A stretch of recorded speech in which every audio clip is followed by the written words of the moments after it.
जय हिंद मित्रों, मैं आप सभी के बीच जैसे कि वैकल्पिक विषय हिंदी साहित्य का प्रश्न पत्र सेकंड करा रही हूँ। उसमें सेकंड में भी गद्य साहित्य के तहत जो प्रेमचंद जी की सर्वश्रेष्ठ कहानियां, जो चुनिंदा कहानियां हैं, अमृत राय मंजूषा करके संकलित किया गया उनके द्वारा, उन कहानियों की श्रृंखला में बारंबार रूप में क्रमवार आपके समक्ष लेकर चल रही हूँ और उसी में आप आज देख रहे हैं ईदगाह कहानी में सुनाने जा रही हूँ।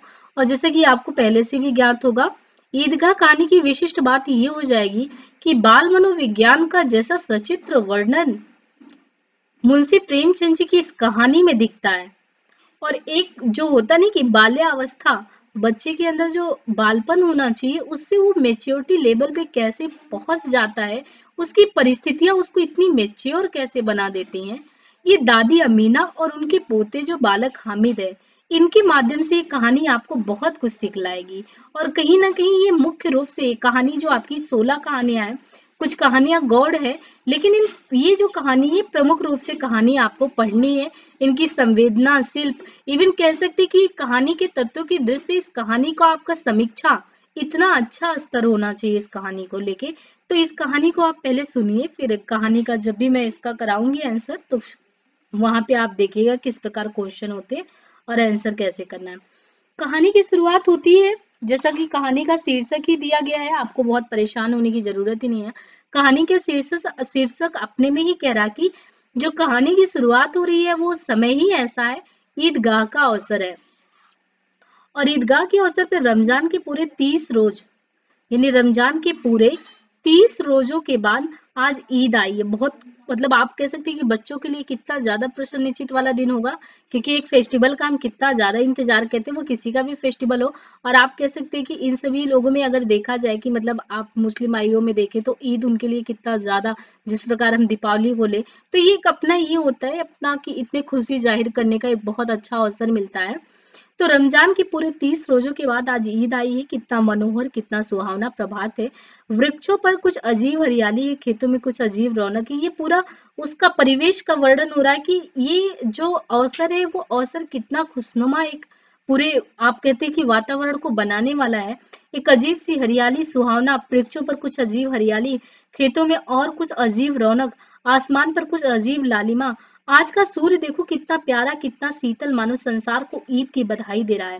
गांव में कितनी हलचल है, ईदगाह जाने की तैयारियां हो रही है। किसी के कुर्ते में बटन नहीं है, पड़ोस के घर से सुई धागा लेने दौड़ा जा रहा है। किसी के जूते कड़े हो गए हैं, उनमें तेल डालने के लिए तेली के घर भागा जाता है। जल्दी जल्दी पैलों को सानी पानी देना जो भी होता है, वो सारी चीजें वो निपटा रहे। यहाँ तक कि ईदगाह से लौटते लौटते, अगर देखा जाए तो ईदगाह से लौटते लौटते दोपहर हो जाएगी। 3 कोस का पैदल रास्ता, फिर सैकड़ों आदमियों से मिलना भेंटना, दोपहर के पहले लौटना असंभव है। लड़के सबसे ज्यादा प्रसन्न है। किसी ने एक रोजा रखा है, वहां भी आप देखिए तो रोजा के बारे में बता रहे हैं कि वह भी दोपहर तक, किसी ने वह भी नहीं रखा, लेकिन ईदगाह जाने की खुशी उनके हिस्से की चीज है। रोजे बड़े बूढ़ों के लिए होंगे, उनके लिए तो ईद ईद है। रोज ईद का नाम रटते थे, आज वो आ गई है। अब जल्दी पड़ी है कि लोग ईदगाह क्यों नहीं चलते। यानी जो बाल्यावस्था होती है, और बाल्यावस्था में आप देखते हैं कि बच्चों की एक होती नहीं कि उत्साह बहुत ज्यादा, तो कह रहे कि रोजा तो बड़े बूढ़ों के लिए होगी, बच्चों के लिए तो आपके लिए एक तरीके से देखा जाए तो उनके लिए एक अलग ही खुशी का माहौल है। और उन्हें इंतजार है कि कब वो वहां पे जाए, और जो चीजें मतलब कि आप कह सकते हैं कि वहां पे खुशी के लिए, उनके आनंद के लिए जितनी चीजें बिखरी वो उन खुशियों से कैसे चीजों को समेटने का प्रयास करें। वो भी देखिए, वो बताया जरा कि उनके लिए वो ईद ईद का नाम रटते थे, वो और आ भी गया है उस तरीके से। अभी ये है कि अब जल्दी पड़ी है कि लोग ईदगाह क्यों नहीं चलते। इन गृहस्थी की चिंताओं से क्या प्रयोजन है। सेवैयों के लिए दूध और शक्कर घर में है या नहीं, इनकी बला से ये तो सेवैयां खाएंगी। वह क्या जाने कि अब्बा जान क्यों बदहवास चौधरी कायम अली के घर दौड़े जा रहे हैं। उन्हें क्या खबर है कि चौधरी आज आंखें बदल ले तो ये सारी ईद मुहर्रम हो जाए। उनकी अपनी जेबों में तो कुबेर का धन भरा हुआ है, बार बार जेब से अपना खजाना निकाल कर गिनते हैं और खुश होकर फिर रख लेते हैं। महबूद गिनता है 1 2 10 12, उसके पास 12 पैसे हैं। मोहसिन के पास 1 2 3 8 9 15 पैसे हैं। इन्हें अनगिनती पैसों में अनगिनती चीजें लाएंगे, खिलौने, मिठाइयां, बिगुल, गेंद और न जाने क्या क्या। और सबसे ज्यादा प्रसन्न है तो हामिद है। यहाँ पे जैसे होता नहीं कि अगर मतलब ग्रुप में है सारे लोग और उनको सभी को एक साथ जाना है, मान लीजिए कि वो अवसर है और उन सभी को जाना है एक साथ ईदगाह पे। तो जब सब आपस में जितने दोस्त होते हैं, नहीं तो अब जितने जो पैसे पाए हों वो सारे अपने अपना बयां करते हैं कि देखिए मुझे इतने पैसे मिले, तो कोई और कहता है कि हाँ मुझे इतने पैसे मिले, और एक दूसरे से सब बता रहे हैं कि मुझे क्या क्या मिला और इतने पैसे में मैं क्या खरीदूंगा। पर इसमें आप देखते हैं कि हामिद इन सबसे अलग, वो खड़ा है और वो सोच रहा है कि मेरे पास भी जितने, मतलब कि हामिद को उस तरीके से मिलेगा नहीं, ज्यादा पैसे है नहीं क्योंकि उनकी खुद की दादी अकेले पाल रही है, उनके पिता वहां है नहीं। लेकिन फिर भी आप देखते हैं कि हामिद फिर भी प्रसन्न है। वह 4-5 साल का गरीब सूरत दुबला पतला लड़का जिसका बाप गत वर्ष हैजी की भेंट हो गया और माँ ने जाने क्यों पीली होती होती एक दिन मर गई, किसी को पता भी नहीं चला कि क्या बीमारी है, कहती भी तो कौन सुनने वाला था, दिल पर जो कुछ बीतती थी वह दिल में ही सहती थी, और जब ना सह गया तो संसार से वो विदा ले गई। अब हामिद अपनी बूढ़ी दादी अमीना की गोद में सोता है, यानी जो हामिद है लड़का, वो इनके साथ बस इनकी दादी है, और दादी अमीना के साथ ही रहता है, ना पिता है ना माता है, इस तरीके से ये रह रहा है। और आप कह सकते हैं कि इनकी स्थितियां भी, आर्थिक स्थितियां कुछ इस तरीके से बहुत अच्छी नहीं रही होगी, है ना। और उनके अब्बा जान वो जब पूछता है अपने, हमेशा दादी से पूछता है कि पिताजी कहाँ गए या माता के बारे में, तो वो हमेशा उनको बताती है, मतलब बताती क्या, वो कहती है अम्मी जान के अल्लाह मियाँ के घर से उसके लिए बड़ी बड़ी अच्छी चीजें लेने गए हैं। इसलिए आमिर जब भी सुनता था तो छोटा था वो प्रसन्न हो जाता था। उसको उम्मीद थी कि जब वो आएंगे, बड़े बच्चों की आशाएं जैसे होती है उनकी कल्पना भी थी, राई का पर्वत बना लेना। हामिद के पाँव में जूते नहीं थे, सिर पर एक पुरानी दुरानी टोपी थी, परंतु जब भी वो अपनी दादी से इन बातों को सुनता था तो उसको एक अलग ही खुशी महसूस होती कि आज भले ही पैसे नहीं है, जब वो लेके आएंगे तो हमारी ये सारी मनोकामनाएं पूरी होंगी और सारे दोस्तों के बीच में हम इन चीजों को अपनी तरफ से ये दिखाएंगे। तो ये उसको कम से कम एक तसल्ली मिलती थी उनकी तरफ से। और उम्मीद होती भी बहुत बड़ी चीज है, और बच्चों की उम्मीद तो कह ही नहीं सकते, ऐसा खुद मुंशी प्रेमचंद जी कहते हैं, आशा तो बड़ी चीज है, और फिर बच्चों की आशा, उनकी कल्पना तो राई का पर्वत बना लेती है। हामिद के पाँव में भी स्थितियां वही है कि पुरानी दुरानी वही, सर पे टोपी नहीं है, जूते नहीं है, कोट गला पड़ा, कोट जो है वो काला पड़ गया है, और फिर भी वह दिल के अरमान निकाल लेगा। तब देगा महमूद, मोहसिन, नूरे और समी कहाँ से उतने पैसे लाएंगे। अभागिन अमीना अपनी जो कोठरी मतलब बैठने वाला था, कोठरी में बैठी रो रही है। आज ईद का दिन है और उसके घर में दाना भी नहीं है। आज हामिद होता, वो कह रही हामिद का पिता था आबिद, आज आबिद होता तो क्या इसी तरह ईद आती और चली जाती। इस अंधकार और निराशा में वो डूबी जा रही थी। किसने बुलाया था इस निगोड़ी ईद को। देखिए, फेस्टिवल भी हर एक व्यक्ति के लिए यहाँ पे दिखाया गया मुंशी प्रेमचंद जी द्वारा कि कोई भी फेस्टिवल भी हो रहा, वो अमीर के लिए त्योहार का मायने अलग है और गरीब के लिए अलग है। कैसे? अब यहाँ पे अमीर के घर, चाहे वो मोहसिन हो और जितने भी उनके पात्र में दिखाए गए नाम अलग अलग, उनकी बात तो उनका भरा फैमिली पूरा, उनके पास धन भी होंगे, वो उस चीज का एंजॉय ले। पर गरीब जो अमीना है, और जिस तरीके से कि ईद में आपको नए वस्त्र पहनने हैं, ये नए वस्त्र लाके कहाँ से कैसे दे और एक बच्चे को किस प्रकार समझाए। ये अंधकार जो समय है उसके लिए, वो उसको खुशी नहीं दे सकती, वो खुशी उसको नहीं मिल सकती।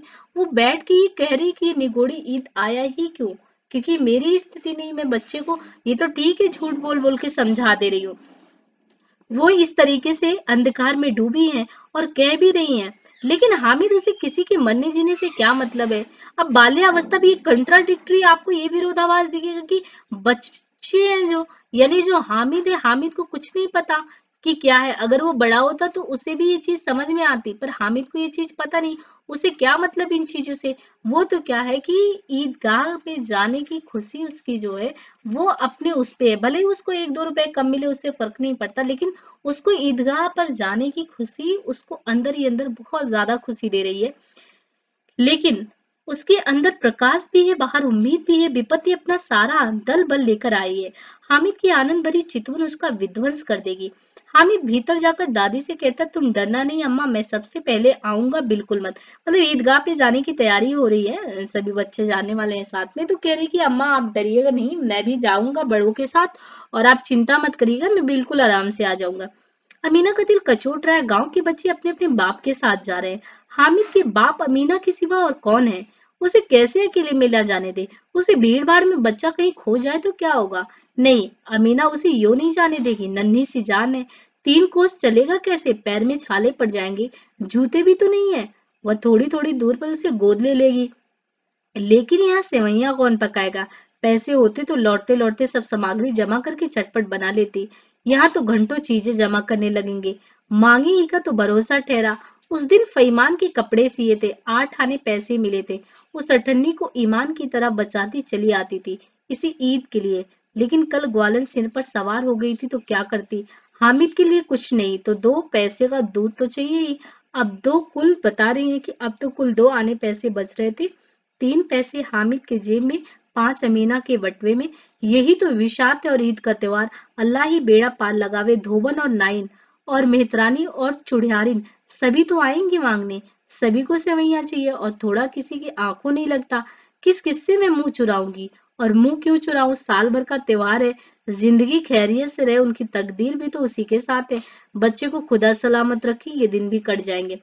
गांव से मतलब कि ये हुआ कि सब चले और बच्चों के साथ हामिद भी चल लिया। कभी सबके साथ दौड़कर आगे निकल जाता, फिर किसी पेड़ के नीचे खड़े होकर साथ वालों का इंतजार करता। ये लोग इतना धीरे धीरे क्यों चलते हैं।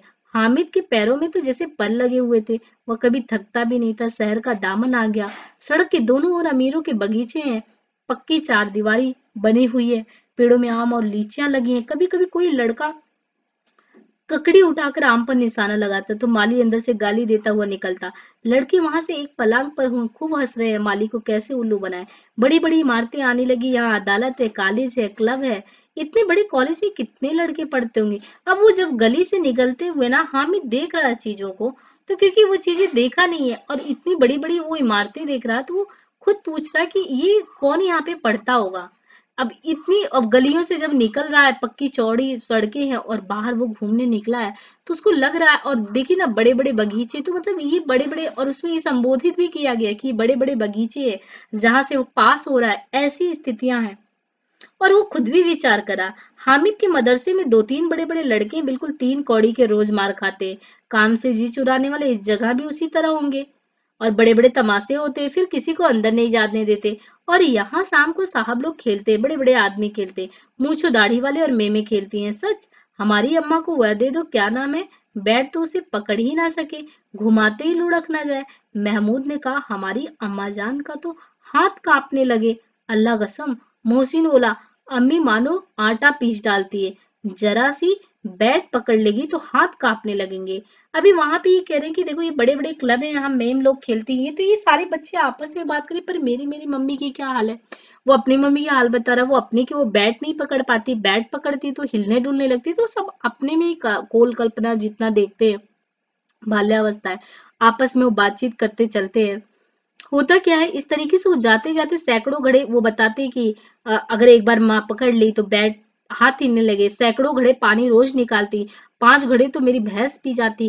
किसी मेम को 1 घड़ा पानी। तो देखिए, तुलना भी कर रहे हैं, मतलब ऐसा नहीं है किसी चीज में वो श्रेष्ठ साबित कर रहे हैं, तो दूसरी में ये भी बता रहे हैं कि माँ जो है वो कितने कितने पानी निकाल डालती, यानी आटा पीस डालती है, 5 घड़े पानी निकाल डालती। और फिर ये भी कह रहे हैं कि जो ये मेम साहब है जो खेलती है, जो बैट बॉल खेल लेती है, इनसे बोल दो कि 1 घड़े पानी निकाल दें, 1 घड़े पानी इन लोगों से नहीं निकलेगा। यानी तुलनात्मक दृष्टि भी दिखाया गया कि वो बच्चे कितने चातुर्य से निपुण है। इतनी है उनमें, इतना मतलब ऐसा नहीं को बहुत छोटे है। अपने तरीके से देखा जाए तो तुलनात्मक दृष्टि भी उनमें विद्यमान है। अब महमूद, लेकिन दौड़ती तो नहीं है। अब महमूद करे, लेकिन वो तो दौड़ती तो नहीं है, उछल कूद तो नहीं करती। मोजिन, हाँ उछल कूद नहीं सकती, लेकिन उस दिन मेरी गाय खुल गई थी ना, तो चौधरी के खेत में जा पड़ी थी, तो अम्मा इतनी तेजी दौड़ी कि मैं उन्हें नहीं पा सका। सच में। आगे चले। हलवाइयों की दुकानें शुरू हो गई। अब वो रास्ते में जा रहे हैं, जिन चीजों को देख रहे हैं बातें करते चले। आज खूब सूजी हुई थी, इतनी मिठाइयाँ कौन खाता, देखो ना एक एक दुकान पर मनो होगी। सुना है रात को जिन्नात आकर खरीद ले जाते। अब्बा कहते थे कि आधी रात को एक आदमी हर दुकान पर जाता है और जितना माल बचा होता है वह तुलवा लेता है और सचमुच के रुपए देता है, बिल्कुल ऐसे ही रुपए। हामिद को यकीन नहीं आया। ऐसे रुपए जिन्नात को कहाँ से मिल जाएंगे। मोहसिन ने कहा, जिन्नात को रुपए की क्या कमी, जिस खजाने में चाहे चले जाए, लोहे के दरवाजे तक उन्हें नहीं रोक सकते जनाब। आप हैं किस फेर में पड़े। हीरे जवाहरात तक उनके पास रहते, जिससे खुश हो गए उसे टोकरो जवाहरात दे देते हैं। अभी यहीं बैठे 5 मिनट में कहो कलकत्ता पहुंच जाए। हामिद ने फिर पूछा, जिन्नात बहुत बड़े होते हैं क्या। मोहसिन ने कहा, एक एक आसमान के बराबर होते हैं जी। जमीन पर खड़ा हो जाए तो उसका सिर आसमान से जा लगे, मगर चाहे तो एक लोटे में घुस जाए। हामिद, लोग उन्हें खुश करते होंगे, कोई मुझे वो मंत्र बता दे तो एक जिन को खुश कर लूं। मोहसिन, अब यह तो मैं नहीं जानता, लेकिन चौधरी साहब के काबू में बहुत से जिन्नात हैं। कोई चीज चोरी हो जाए ना, तो चौधरी साहब उसका पता जरूर लगा लेते और चोर का नाम भी। जुमराती का बचवा उस दिन खो गया था। 30 दिन हैरान हुए कहीं ना मिला। तब झक मारकर चौधरी के पास आए। चौधरी ने तुरंत बता दिया कि मवेशी खाने में है, और सच में वही मिला। जिन्नात आकर उन्हें सारी, तो ये देखिए बच्चों की आपस की बातें है ना, कितनी उस तरीके से रोचक ढंग से वो अपनी बातें करें। और इतना तो आप कह सकते हैं ना कि विस्मयकारी बातें, रहस्यपूर्ण बातें ये बच्चे, बाकी तो बड़े समझ जाएंगे। अब वही समझ में आ गया कि चौधरी के पास इतना धन आया क्यों। अब वो कह रहे हैं कि हाँ, अब मुझे समझ आया वो चौधरी के पास इतना धन है कैसे। आगे चले। यह पुलिस लाइन है। अब पुलिस लाइन को देख रहे हैं। यह यही सब कांस्टेबल कवायद करते, रैट एंड फायर। और तो रात को बेचारे घूम घूम कर पहरा देते, नहीं चोरियां हो जाए। मोहसिन ने प्रतिवाद किया। या कांस्टेबल पहरा देते हैं क्या? तभी तुम बहुत जानते हो अजी हजरत, ये चोरी कराते हैं। शहर के जितने चोर डाकू हैं सब इनसे मिले रहते हैं। रात को ये लोग चोरों से तो कहते हैं चोरी करो, और आप दूसरे मोहल्ले में जाकर जागते रहो पुकारते। जब भी इन लोगों के पास इतने रुपए आते। मेरे मामू एक थाने में कांस्टेबल है, 20 रुपया महीना पाते, लेकिन 50 रुपए घर भेजते। अल्लाह कसम, मैंने एक बार पूछा था कि मामू आप इतने रुपए कहाँ से पाते हो? हंसकर कहने लगे, बेटा अल्लाह देता है। फिर आप ही बोले, हम लोग चाहे तो एक दिन में लाखों मार लाएं, हम तो इतना ही लेते हैं जिसमें अपनी बदनामी ना हो। देखिए मुंशी प्रेमचंद जी के लेखन की आप कला देखिए। उन्होंने इसी बहाने ना कांस्टेबल के थ्रू ये भी दिखा दिया कि हमारे यहाँ भ्रष्टाचार है ना, कि भ्रष्टाचार कितना जबरदस्त है। यानी वो बाल्यावस्था में ही वो बच्चा देख लिया कि उसके मामू है कांस्टेबल जो भी, और उसने खुद ही बता दिए कि हम लोगों को अल्लाह देते। अल्लाह इट मीन्स कि देते नहीं है, बल्कि हम लोग क्या कहते हैं, गरीबों को परेशान करके उनका लूट लेते हैं। तो व्याप्त जो भ्रष्टाचार है ना, अगर आपको मुंशी प्रेमचंद जी के समय में जब ये कहानियां लिखी गई तो उस समय के परिदृश्य में इन कहानियों से उन्होंने रेखांकित किया कि भ्रष्टाचार, ये जो काला धन है ना, वो काला धन किस रूप में आ रहा। अभी क्या कह रहे हैं, ये हमारे यहाँ पे पहरा दे दे के हमारी सुरक्षा में लगे हैं, पर यही सुरक्षा वाले इतने पैसे वसूलते हैं ये किसी को नहीं पता। तो उन्होंने सुरक्षा देते देते ये कहलवा दिया कि उसके पीछे कितनी बड़ी भ्रष्टाचार है। यानी कोई किसी के सरकारी तनख्वाह अगर 20 रुपए तो कमा रहा है 40, यानी 20 प्लस वो पा रहा है। तो ये भी कहानी कला का एक अपना ना कि अद्भुत शैली है लिखने की। अपनी बातों को इस तरीके से घुमा के कह दो कि सामने वाले को सच्चाई भी पता चल जाए, और साहित्य की जो एक महिमा होती है ना कि किसी चीज को मंडित करके बताने वाली, वो भी हो जाए। यानी आपको मनोरंजन भी आ जाए, प्लस आपको सच्चाई, आप मन में मन मुस्कुरा ले। अब कहानी को आप पढ़ते पढ़ते ये आपको पता चल गया कुछ समय नौकरशाही में व्याप्त भ्रष्टाचार की स्थिति ये है। आगे देखिए। फिर ये हामिद और उन मोहसिन की, इन लोगों की बात चल रही है। तो फिर वो कहते हैं, अच्छा ऐसा है क्या, लाखों मान लेते हैं हम? तो वो कहते हैं कि हाँ हाँ बेटा, बदनामी है, नहीं बदनामी होती नहीं तो फिर कितना ले लेते हैं, नौकरी चली जाएगी। हामिद ने पूछा, ये लोग चोरी करवाते हैं तो कोई इन्हें पकड़ता नहीं? मोहसिन मोहसिन कहता, उसकी नादानी पर दया दिखाकर बोला, अरे पागल, इन्हें कौन पकड़ेगा? पकड़ने वाले तो ये खुद हैं, लेकिन अल्लाह इन्हें सजा खूब देगा। हराम का माल हराम में जाता है। थोड़े ही दिन हुए मामू के घर में आग लग गई। अब देखो बच्चा कितने अच्छे से बता रहा। सारी ले पूंजी जल गई, एक बर्तन तक नहीं बचा। कई दिन पेड़ के नीचे सोए। अल्लाह कसम, पेड़ के नीचे फिर न जाने कहां से 100 कर्ज लाए तो बर्तन भांडे आए। हामिद, 100 तो 50 से ज्यादा होते हैं। कहाँ 50, कहाँ 100। 50 एक थैली भर होता है, 100 दो थो थैली भर नावे। अब बस्ती घनी होने लगी थी। ईदगाह जाने वालों की टोलियां नजर जाने लगी थी। एक से एक भड़कीले वस्त्र पहने हुए, कोई इक्के तांगे पर सवार, कोई मोटर पर, सभी इस तरीके से उधर बढ़े जा रहे थे। ये बताया जा रहा है कि जब वो जा रहे हैं तो मतलब इतना ज्यादा आप कोलाहल देखिए, और उस तरीके से दिखाया गया है। सहसा ईदगाह नजर आया। ऊपर इमली के घने वृक्षों की छाया, नीचे पक्का फर्श है जिस पर जाजिम बिछा हुआ, और रोजदारे की पंक्तियां एक के पीछे एक न जाने कहां तक चली गई, और पक्के जगत के नीचे तक, जहां जाजिम भी नहीं है। नए आने वाले बता रहे, नए आने वाले आकर पीछे की कतार में खड़े हो जाते, आगे जगह नहीं है। यहाँ कोई धन और पद नहीं देखता, इस्लाम की निगाह में सब बराबर है। और इस तरीके से देखते हैं कि इन ग्रामीणों ने भी वजू किया और पिछली पंक्ति में खड़े हो गए। कितना सुंदर संचालन है, कितनी सुंदर व्यवस्था। लाखों सिर एक साथ सिजदे में झुक जाते, फिर सबके सब एक साथ खड़े हो जाते, एक साथ झुकते और एक साथ घुटनों के बल बैठ जाते। कई बार यही क्रिया होती है जैसे बिजली की लाखों बत्तियां एक साथ प्रदीप्त हों और एक साथ बुझे। तो मतलब वहां का परिदृश्य बता रही, ईदगाह की स्थिति देखो। और भातृत्व में समस्त आत्माओं की एक लड़ी पिरोए हुए आत्मानंद, यानी अभिभूत कर दे रहा वो दृश्य। नमाज खत्म हो गई, लोग आपस में गले मिल रहे हैं, तब मिठाई और खिलौने की दुकान पर धावा बोल रहे हैं। ग्रामीणों का यह दल इस विषय में बालकों से कम उत्साही नहीं था। यह देखो हिंडोला है, एक पैसा देकर चढ़ जाओ, कभी आसमान पर जाते हुए मालूम होगा, कभी जमीन पर। ये चरखी है, लड़की के वो कहते कि ये चरखी लकड़ी के हाथों, घोड़े ऊंट छड़ों से लटके हुए। एक पैसा देकर बैठ जाओ और 25 चक्रों का मजा लो। महमूद और मोहसिन और नूरे और सम्मी इन घोड़ों और ऊंटों पर बैठते। हामिद दूर खड़ा है, 3 ही पैसे तो उसके पास है, अपने कोष का तिहाई जरा सा चक्कर खाने के लिए नहीं दे सकता।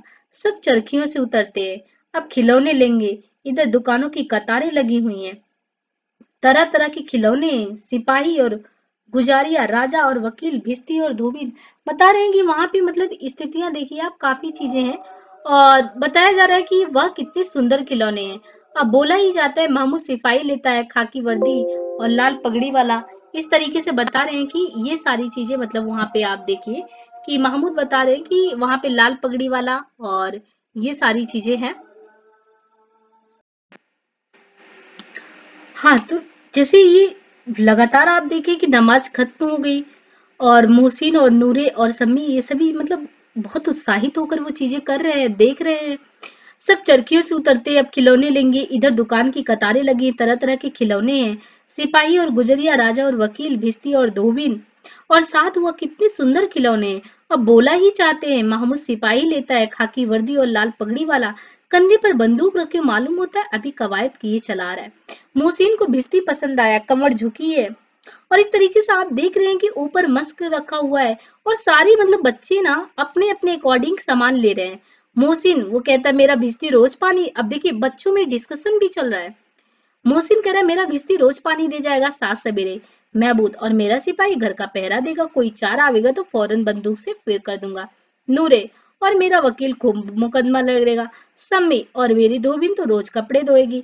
हामिद खिलौने की निंदा करता है, मिट्टी के तो हैं सारे, गिरे तो चकनाचूर हो जाए। लेकिन ललचार हुई आंखों से खिलौने को देख रहा और चाहता है कि जरा देर के लिए उन्हें हाथ में ले सके। उसके हाथ अनायास ही लपक रहे हैं। लेकिन लड़की इतनी त्यागी नहीं होती, विशेषकर जब अभी नया शौक है। हामिद ललचाता रह जाता है। खिलौने के बाद मिठाइयां आती, किसी ने रेवड़िया ली, किसी ने गुलाब जामुन, किसी ने सोहन हलवा। मजे से सभी खा रहे थे। हामिद उनकी बिरादरी से पृथक है, अभागी के पास 3 ही पैसे हैं, क्यों नहीं कुछ लेकर खाता। ललचाई आंखों से सबकी ओर देखता है। मोहसिन कहता हामिद रेवड़ी ले जा, कितनी खुशबूदार है। हामिद को संदेह हुआ, यह केवल क्रूर विनोद है, मोहसिन इतना उदार तो नहीं। लेकिन यह जानकर भी वो उसके पास जाता है। मोहसिन दोने से एक रेवड़ी निकालकर हामिद की ओर बढ़ाता। हामिद हाथ फैलाता है, मोहसिन रेवड़ी अपने मुंह में रख लेता है। महमूद, नूरे और समी खुद तालियां बजा बजा कर हंसते हैं। हामिद खिसिया जाता है। मोहसिन अच्छा आपकी जरूर देंगे हामिद, अल्लाह कसम ले जा। हामिद रखे रहो, क्या मेरे पास पैसे नहीं है। समी 3 ही पैसे तो तुम्हारे पास है, 3 पैसे में क्या क्या ले लोगे। महमूद हमसे गुलाब जामुन ले जाओ हामिद। मोहसिन बदमाश है। हामिद मिठाई कौन बड़ी नेमत है, किताब में इसकी कितनी बुराइयां लिखी है। मोहसिन लेकिन दिल में कह रहे होंगे कि मिले तो खा ले, अपने पैसे क्यों नहीं निकालते। हम समझते हैं इसकी चालाकी, जब हमारे सारे पैसे खर्च हो जाएंगे ना, तो ये मिठाइयों के बाद कुछ दुकानें लोहे की चीजों पे जाएगा, कुछ गिलट और कुछ नकली गहनों की। लड़कों के लिए यह कोई आकर्षण नहीं था। यहाँ पे बताया जा रहा है कि वो लड़कों के लिए कोई आकर्षण का नहीं था। और इस तरीके से आप देखते हैं कि वो बता रहा है कि कौन सी दुकान पे जाएगा, ये सारी चीजें होती है। फिर ये होता है कि ठीक है वो दुकान पे क्यों बढ़ा। हामिद लोहे की दुकान पे गया और रुक गया। कई चिमटे रखे हुए थे, उसे ख्याल आया दादी के पास चिमटा नहीं है, तवे से रोटियां उतारती है तो हाथ जल जाता है। अगर वो चिमटा ले जाकर दादी को दे दे तो वो कितनी प्रसन्न होंगी, फिर उनकी उंगलियां कभी नहीं जलेगी। घर में एक काम की चीज हो जाएगी, खिलौने से क्या फायदा, व्यर्थ में सब पैसे खराब करते। जरा देर ही तो खुशी होती, फिर तो खिलौने का कोई मतलब ही नहीं रहता। एक बच्चा इतनी समझदारी का मतलब बात कर रहा है। वो कहते हैं उन लोगों को समझाता है तुम लोग लेके जा रहे हो, घर पहुंचते पहुंचते तो सब टूट फूट जाएगा। छोटे बच्चे जो मेले में नहीं आए तो जिद करके ले लेंगे। चिमटा कितने काम की चीज है, रोटियां तवे से उतार लो, चूल्हे में सेक लो। कोई आग मांगने आवे तो झटपट चूल्हे से आग निकाल कर उसे दे दो। अम्मा बेचारी को कहाँ फुर्सत है कि बाजार आए, और इतने पैसे ही कहाँ मिलते हैं, रोज हाथ जला लेती है। हामिद के साथ ही आगे बढ़ गए। सबील पर सबके सब शरबत पी रहे, देखो सब कितनी लालची, इतनी मिठाइयां ली और कह रहे हैं कि जब इतनी मिठाइयां ली मुझे किसी एक ने भी नहीं दी। उस पर कहते मेरे साथ खेलो, मेरा एक काम कर दो, अब अगर किसी ना कोई काम करने को कहा तो पूछूंगा नहीं। खाए मिठाइयाँ आप मुंह सड़ेगा, फोड़े फुंसियां होंगी, आप ही जवान चटोरी हो जाएगी, तब घर के पैसे चुराएंगे और मार खाएंगे। किताब में झूठी मतलब वो कहते किताब में झूठी बातें थोड़ी ही लिखी है। मेरी जबान क्यों खराब होगी, मतलब वो कहती मेरी जबान क्यों खराब होगी। अम्मा चिमटा देखते ही दौड़कर मेरे हाथ से ले लेंगी और कहेंगी मेरा बच्चा अम्मा के लिए चिमटा लाया है, हजारों दुआएं देंगी। फिर पड़ोस की औरतों को दिखाएंगी, सारे गांव में चर्चा होने लगेगी, हमें चिमटा लाया, कितना अच्छा लड़का है। इन लोगों के खिलौने पर कौन उन्हें दुआएं देगा। बड़ों की दुआएं सीधा अल्लाह के दरबार में पहुंचती और तुरंत सुनी जाती है। मेरे पास पैसे नहीं है, तभी तो मोहसिन और महमूद क्यों मिजाज दिखाते। मैं भी इनसे मिजाज दिखाऊंगा। खेले खिलौने और खाए मिठाइयाँ। मैं नहीं खेलता खिलौने, किसी की मजाज क्यों सहूं। मैं गरीब से ही किसी से कुछ मांगने तो नहीं जाता। आखिर अब्बा जान कभी ना कभी तो आएंगे, अम्मा भी आएंगी। फिर इन लोगों से पूछूंगा कितने खिलौने लेंगे। एक एक को टोकरिया खिलौने दो और दिखा को कि दोस्तों के साथ इस तरह सलूक किया जाता है या नहीं। एक पैसे की रेवड़िया ली तो चिढ़ा चिढ़ा कर खाने लगे। सब के सब खूब हंसेंगे कि हामिद ने चिमटा लिया। हंसे मेरी बला से।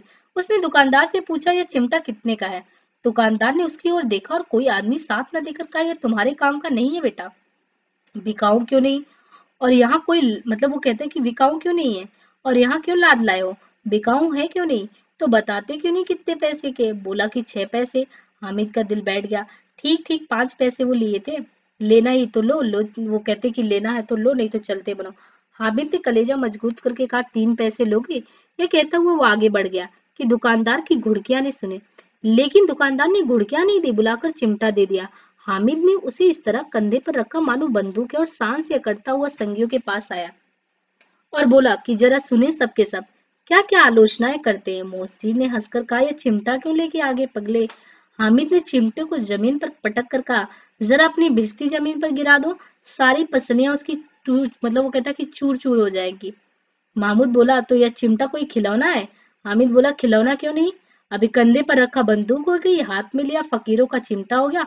चाहो तो इसे मजीरे का काम ले सकता हूँ। एक चिमटा जमा दूं तो तुम लोगों के सारे खिलौने की जान निकल जाए। तुम्हारे खिलौने कितने ही जोर लगावे, वे मेरे चिमटे की बाल भी बांका नहीं कर सकते। मेरा बहादुर शेर है मेरा चिमटा। सम्मी ने खजरी ली थी, प्रभावित होकर बोली मेरी खजरी से बदलोगे क्या, 2 आने की है। हामिद ने खजरी की ओर उपेक्षा से देखा, कहा मेरा चिमटा चाहे तो तुम्हारी खजरी का पेट फाड़ डाले। बस एक चमड़े की झिल्ली लगा दी, ढप ढप बोलने लगी। जरा सा पानी लग जाए तो खत्म हो जाए। मेरा बहादुर चिमटा आग में पानी में तूफान में बराबर डटा रहेगा। चिमटे ने सभी को मोहित कर लिया। लेकिन अब पैसे किसके पास धरे हैं। फिर बेले से दूर निकल आए, मतलब वो मेले से सभी दूर निकल आए। 9 कब के बज गए हैं, धूप तेज हो रही थी, घर पहुंचने की सभी को जल्दी थी। बाप से जिद भी करे तो चिमटा नहीं मिल सकता। हामिद है बड़ा चालाक, इसलिए बदमाश ने अपने पैसे बचा रखे थे। अब बालकों के 2 दल हो गए। एक दल हो गया मोहसिन, महमूद, सम्मी और नूर एक तरफ हो गए, हामिद अकेला दूसरी तरफ। शास्त्रार्थ बढ़िया चल रहा था। सम्मी तो विधर्मी हो गया, दूसरे पक्ष से जा मिला। लेकिन मोहसिन, महमूद और नूरे भी हामिद से एक एक 2-2 साल बड़े होने की शक्ति, एक और मिट्टी मतलब वो था कि एक एक साल 2-2 साल बड़े थे। फिर भी हामिद के आघातों से वो आतंकित हो गए। उनके पास न्याय का बल और नीति की शक्ति, एक और मिट्टी है दूसरी ओर लोहा। जिस वक्त अपने को फौलाद कह रहा वो अजय है, घातक है। अगर कोई शेर आ जाए तो मियाँ भिश्ती के छक्के छूट जाए, मियाँ सिपाही मिट्टी की बंदूक छोड़कर भागे, वकील साहब की नानी मर जाए, चूगे में मुंह छिपाकर जमीन पर लेट जाए, मगर ये चिमटा ये बहादुर, ये रुस्तमे हिंद लपक कर शेर की गर्दन पर सवार हो जाएगा और उसकी आंखें निकालेगा। मोहसिन ने एड़ी चोटी की जोर लगाकर कहा अच्छा पानी तो नहीं भर सकता। हामिद ने चिमटे को सीधा खड़ा करके कहा भिश्ती को एक डांट बताएगा तो दौड़ा हुआ पानी लाकर उसके द्वार पर छिड़कने लगा। मोहसिन परास्त हो गया, पर महमूद ने कुमुक पहुंचाई।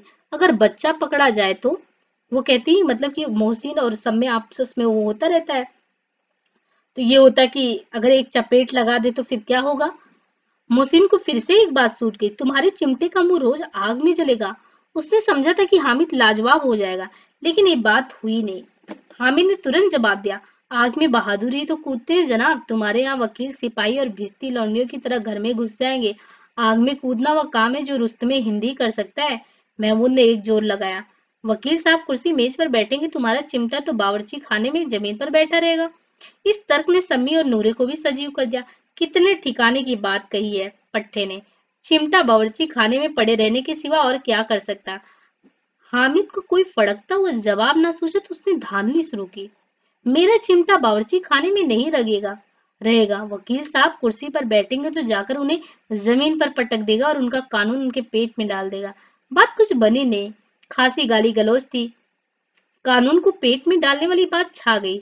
ऐसी छा गई थी तीनों सुरमा मुंह ताकते रह गए, मानो कोई धेलवा कौनकौवा किसी गंडे वाले कनकौवे को काट गया हो।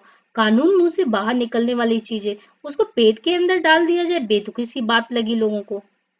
हामिद ने मैदान मार लिया। उसका चिमटा रुस्तमे हिंद है। अब इसमें मोहसिन, महमूद, नूर, सिमी किसी को भी आपत्ति नहीं होने वाली। विजेता को हारने वाले से जो सत्कार मिलता वो स्वाभाविक है। देखिए यहाँ पे भी कहने का एक अलग ही ढंग से है कि विजेता को जो सत्कार मिलता है ना वो उसकी बात ही अलग है। और यहाँ पे क्या हुआ, हामिद आज विजेता के रूप में हो गया है। संधि की तय हुई। मोहसिन ने कहा जरा अपना चिमटा दो, हम भी देखे, तुम्हारा भिस्ती लेकर देखे। महमूद और नूरे ने भी अपने अपने खिलौने पेश किए और इस तरीके से वो सभी ये सब करते हुए, और अभी ये हुआ कि संध्या का समय हुआ। 11 बजे सारे गांव में हलचल मच गई। मेले वाले आ गए। मोहसिन की छोटी बहन ने दौड़कर भिस्ती उसके हाथ से छीन लिया और मारी खुशी के जा उछली। मियां नूर के वकील का अंत उसकी प्रतिष्ठा नुकुल इससे ज्यादा गौरवमय हुआ। वकील जमीन पर या ताक पर तो नहीं बैठ सकता, उसकी मर्यादा का विचार तो करना ही था। और इस तरीके से अब रहा महमूद का सिपाही। उसे चटपट गांव का पहरा देने का चार्ज मिल गया, लेकिन पुलिस का सिपाही कोई साधारण व्यक्ति तो था नहीं जो अपने पैरों चले। वह पालकी पर चलेगा। एक टोकरी आई, उसमें कुछ लाल रंग के फटे पुराने चिथड़े उथड़े आए। उनके दोनों छोटे भाई सिपाही की तरफ से छोने वाले, जागते रहो, ऐसे कर करके वो उसको लेके गए। तो मतलब जो जो लेके आए थे सब खुशी से आए और उन लोगों का स्वागत कर करके ले गए। अब मियां हामिद का हाल सुनिए। अमीना उसकी आवाज सुनते ही दौड़ी और उसे गोद में उठाकर प्यार करने लगी। सहसा उसके हाथों में चिमटा देखकर वह चौंक गई। ये चिमटा कहाँ था? मैंने मोल लिया। कितने पैसे में? 3 पैसे में। अमीना ने छाती पीट ली। ये कैसा बेसमझ लड़का है कि दोपहर हुआ, कुछ खाया ना पिया, लाया क्या? ये चिमटा लेकर आए हो? सारे मेले में तुम्हें कुछ और नहीं दिखा, सिर्फ और सिर्फ चिमटा दिखा। यानी आप देखिए ना कि यहाँ पे खुद उनकी दादी अमीना परेशान है कि जो बच्चे जो होते हैं अब उनको खुद इस चीज का ज्ञात नहीं कि मेरे लिए ये चिमटा कैसे हो सकता। अभी तो वो खुद ही समझ नहीं पा रही कि चिमटा कैसे, ये देखिए चिमटा कैसे लेके आए, दादी से बता रही हैं और हामिद बड़े खुशी से वो भी बता रहा है। और बाकी सब आप देखिए कि साइड में अलग ही पूरा परिदृश्य बना हुआ है। अमीना ने छाती पीट लिया। हामिद ने अपराधी भाव से कहा, तुम्हारी उंगलियां तवे से जल जाती थी इसलिए मैंने इसे ले लिया। बुढ़िया का क्रोध तुरंत स्नेह में बदल गया। और स्नेह भी वह नहीं जो प्रगल्भ होता है और अपनी सारी कसक शब्दों में बिखेर देता है। यह मुख स्नेह था, खूब ठोस, रस और स्वाद से भरा हुआ। बच्चे में कितना त्याग, कितना सद्भाव और कितना विवेक है। दूसरों को खिलौने लेते और मिठाई खाते देखकर उसका मन कितना ललचाया होगा। इतना जब्त इसे हुआ कैसे? वहां भी उसे अपनी बुढ़िया दादी की याद बनी रही। अमीना का मन गदगद हो गया। और अब एक बड़ी विचित्र बात हुई, हामिद के इस चिमटे से भी विचित्र। बच्चे हामिद ने बूढ़े हामिद का पार्ट खेला था। बुढ़िया अमीना बालिका अमीना बन गई। वह रोने लगी, दामन फैलाकर हामिद को दुआएं देती जाती थी और आंसू की बड़ी बड़ी बूंदें गिराती जाती। हामिद इसका रहस्य क्या समझता?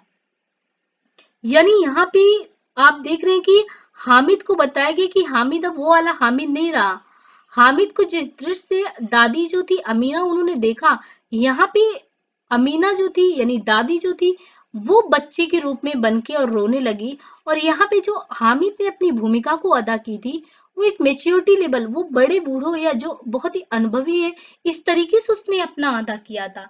तो इसलिए कहा जाता है कि ईदगाह कहानी को जब भी पढ़े और जिस तरीके से हामिद ने अपने अपने तर्क से कुतर्क किए, काटे बातों को, और एक बच्चा जो अपने मन को, साइकोलॉजी अगर देखे तो बाल मनोविज्ञान की सर्वश्रेष्ठ कहानियों में क्यों शुमार किया जाएगा?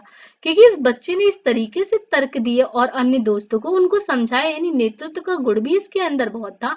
ऊपर से इसने दादी अमीना को इतने अच्छे से कन्विंस किया। त्याग, प्रेम जो चीजें होती हैं उन बच्चों में, वो चीजें जो हामिद में देखी वही इस कहानी को सर्वश्रेष्ठता के उसमें ले जाके कतार में खड़े कर देती है। तो कहीं ना कहीं हामिद और अमीना दादी की कहानी से आज के बच्चों को भी बहुत कुछ सीखने को मिलता। और प्रेमचंद की ये कहानी आप कह सकते हैं कि सभी कहानियों में, प्रेमचंद जी की आप जितनी भी कहानियां पढ़े हैं हर एक कहानी में एक संदेश था, सामाजिक संदेश था। और ईदगाह कहानी की तो अपनी ही बात अलग है कि वो इतना ज्यादा चीजें सिखा देता है कि परिस्थितियां बच्चे से भी बचपना छीन लेती हैं। फिलहाल ये भी है कि उस बच्चे को एहसास नहीं होता, समय से पूर्व उसकी जिम्मेदारी उसको आंतरिक खुशी दे रही है। वो आंतरिक खुशी उसको शायद और कहीं से नहीं मिल सकती थी, ये ईदगाह कहानी में आपको देखने को मिला। बाकी अन्य कहानियों को आप सुनते रहिएगा, लगातार ये चलता रहेगा। बाकी टेलीग्राम ग्रुप से अगर किसी को जुड़ना है तो हिंदी आवर प्राइड करके है वो टेलीग्राम, और यहाँ से आप जुड़ सकते हैं। बाकी कंटेंट वगैरह हो तो वहां शेयर होता रहेगा। धन्यवाद।